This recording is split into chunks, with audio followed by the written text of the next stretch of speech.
Sovereignty answers the question, who rules? And however that question is answered tells you something very central about any country. It is a fundamental question in political science, we like to say. Who rules and why? Lincoln says every nation has a central idea from which all its minor thoughts radiate. That idea would be expressed in the notion of sovereignty. Who really does get to decide who's in charge? In the American Revolution, it might have been the greatest warrior, George Washington. In fact, it was he. But is that how he was chosen or why he was chosen? It might have been the best born person, the oldest family, and the eldest son of the oldest family in all of the British Empire, and that would have been George III. But they chucked him out. It might have been the richest guy. One of those was John Hancock. So those are competing claims that are famous in history. Which one did they choose? How did they decide? Where does sovereignty lie in a country with these principles? So in the 63rd Federalist, one of our readings, what does Madison say is unique about the American government? This is complicated because it's one of the most complicated sentences the man ever wrote. Somebody read it. The true distinction between these and the American governments lie in the total exclusion of the people in their collective capacity from any share in the latter, and not in the total exclusion of the representatives of the people from the administration of the former. So the meaning of that sentence depends entirely on what latter and what former means, and it's a heck of a deal to figure that out. And I'm just going to assert to you that I know what it means, and you guys can prove me wrong next time. But just remember that what is plain in the sentence, without trying to identify whatever he's talking about, former and latter, is that the people in their collective capacity have been entirely excluded from something, right? What is that something? In America, in the government of the United States, in the federal government, what is it that the people do absolutely none of? Make the laws. Creating the judiciary branch. Enforcing the laws. They are not judges, they are not legislators, and they are not executives over the law. They are entirely excluded from the operation of the government. Isn't that odd, right? In England and Great Britain, at the time of the American Revolution, who was the executive? The king. The king. And his ministers, right? And who was the sovereign? The king. The king, right? So the one possessing legitimate title to rule occupied the executive branch. In Athens, who was the legislature? The people. The people. And who was the sovereign? The people. The people. You know why Athens didn't last a long time? Our professor Paul Ray in the history department, who's a very brilliant man, has got this 3 books on Sparta that's just an awesome achievement. Sparta lasted a long time. And he is the one who pointed this out to me. I had not known it. Sparta had division of powers in the Constitution. Whereas Athens, just the people would meet and they were always changing their mind. And so in America, it is different because unlike Athens, unlike England, unlike even Sparta, all the sovereignty is ours. We may not be governed except by our consent. And if we don't give it, no governing. All government is illegitimate except with that. And of course, it follows from that in the practical operation of the government, since unanimity is impossible, majority rule. And of course, in a college, in a proper college, if you disagree, somebody's wrong. We're here to find out who's wrong and who's right. Well, we always disagree. How are we ever going to figure it out, right?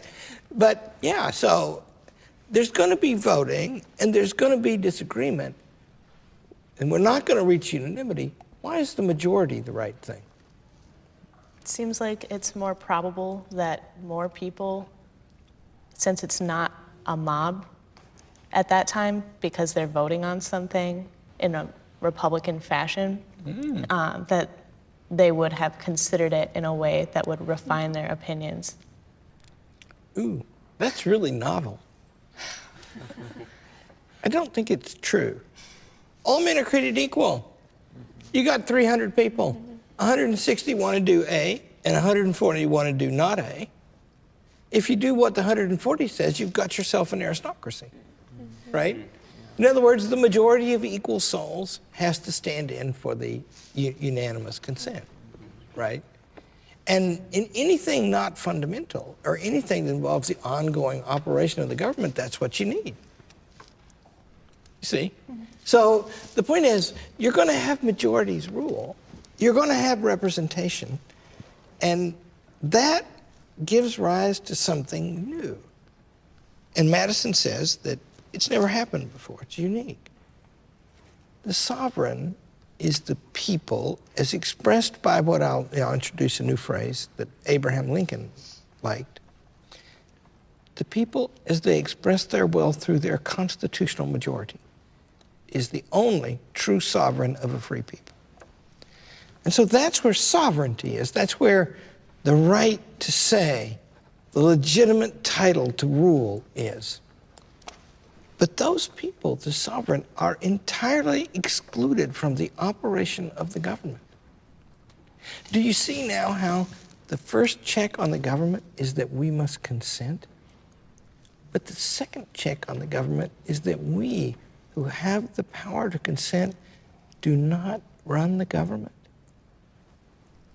And that second check is a check on us. In the argument between the Federalist and the Anti-Federalist argue a lot that local is more trustworthy. And they got their say extensively, right? Because for most of American history, but not lately, local government did most everything. The federal government is the most powerful of our governments, but it's a government of enumerated powers, right? And so limited in what it can do, supreme in what it can do, limited in what it can do, right? But the Federalist counter is not. Central is better.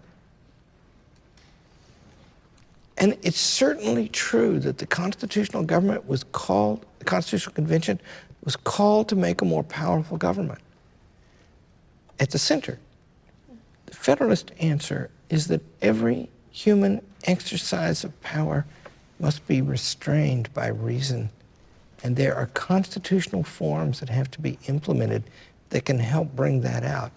And if the first constitutional form is representation, the method by which we give our ongoing consent, the second is the separation between sovereignty and power.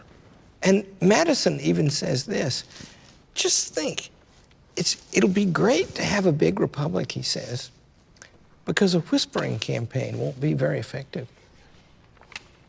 Don't you notice in your relations with other people that it's a great thing if you can say out loud what you really mean?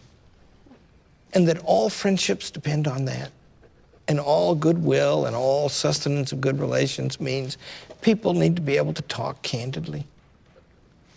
And Madison says because it's going to be big, it's going to have to be more candid, but also add the fact that these constituencies that we have are spread all over the place, right?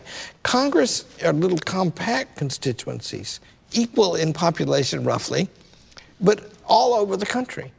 But then the Senate is these big states. And then the president comes to be through a third way that's changed some over time, but forever now, the Electoral College, bearing some relation to the popular vote, but also direct relation to carrying a sufficient number of states, which means the presidential vote spread across the country, right? And so that means that we got to wait for elections, and to influence elections, we've got to talk to a lot of people across a vast area. And Madison says that'll make us candid. Hard to lie. You know? I mean, it sounds kind of funny to say that it's hard to lie in American politics, because we all think politicians are all liars, right? But are they? Is this like the Soviet Union? Contest what they say and they'll shoot you? They write the newspapers, right? This is a fierce battle for public opinion out in the open in America all the time. And it has to go on for a long time before we actually reach a decision. Was it Christian who said, it takes forever? Or was Steve maybe, who said, elections take forever, and you got to have a big build-up and it makes us fight? Madison thinks that's good. He thinks it's good that it takes time. And we can't do anything ourselves. And we can't even change all the government at once. It takes at least 6 years to change everything in the government. Isn't that remarkable? So, you get consent, and that gives rise to representation, and that gives rise to a separation between the sovereign and the government. And Madison says, this has never been done before.